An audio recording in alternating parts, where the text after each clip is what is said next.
Welcome back, guys. Today we start reassembly on the Audi. Hood and hatch are already in place. Put those on just for ease of storage, but we're gonna whip everything out of here, get it out onto the driveway so we have room. And I think I'm gonna start with the rear end just because it's a solid piece of the car. I don't really have to worry about gaps or anything like that. And Audi put so many like little plastic pieces and stuff on it anyway that there's plenty of work to do just from the get-go. So stick around. I'll put in some time lapse, pulling everything out, and then I'll show you guys some of the little details about reinstallation.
There she is, boys, in all its unmasked nakedness and glory.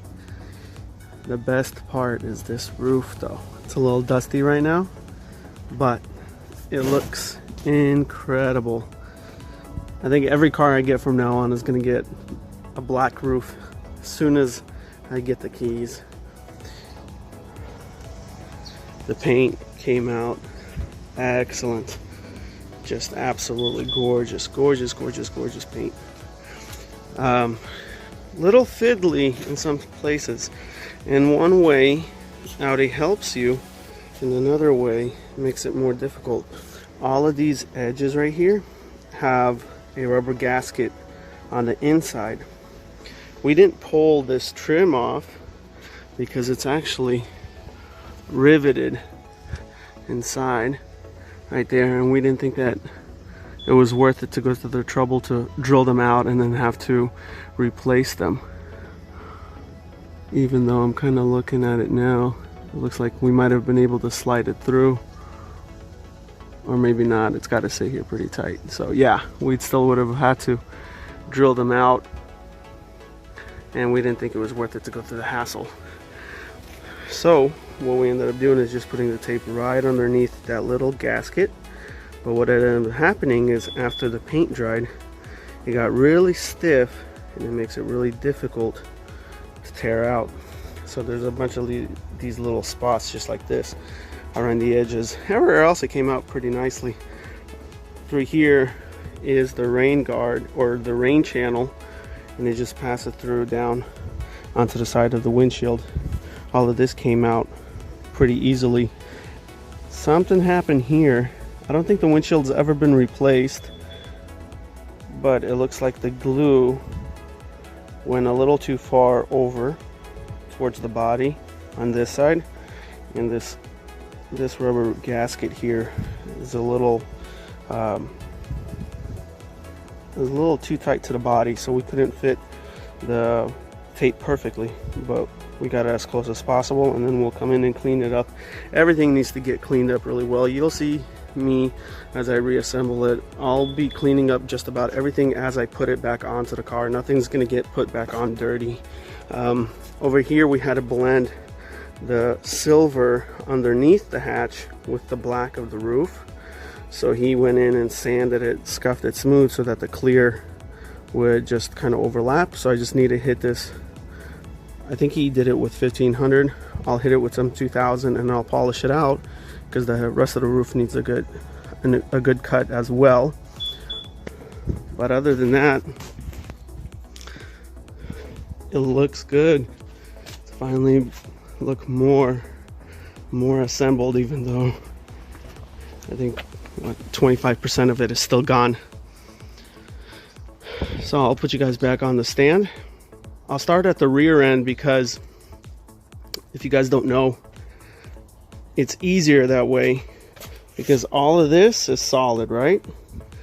But you still have body line, and even up here, all of this. So to be able to match the doors when you put it across with the same body line that's going to come out this way, it's easier to reference yourself off of here. Even though this was hit right here, none of this was actually affected. So it's going to be a lot easier to line up the doors this way, and then we'll be able to line the fenders that way, and then the hood off of the fenders. So I'll put you guys back up. I'll start out with the bumper. I'll leave the inside of the hatch unfinished because the spoiler still needs to get attached.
Alright guys, apart from the hatch, the rear end is assembled.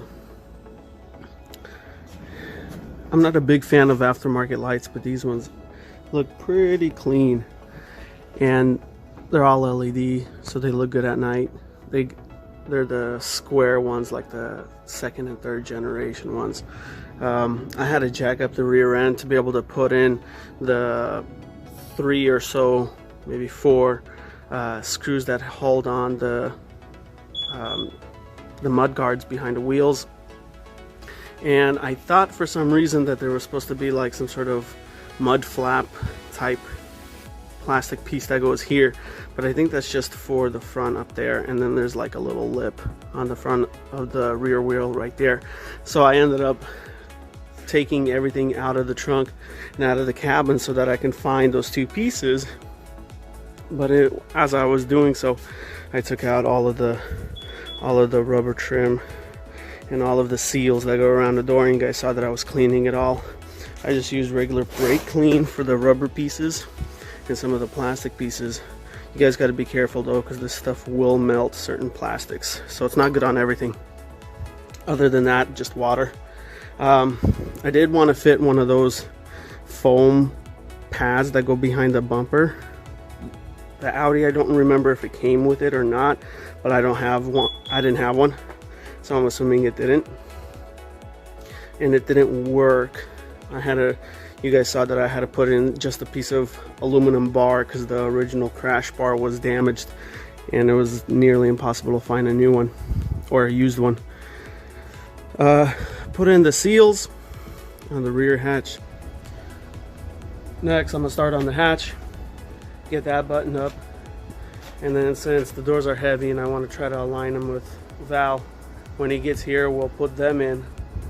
But until then, I'll put in all the door wiring harnesses and stuff that have to poke out through there. See if I can fit any more of these plastic trim pieces that go down the door seal.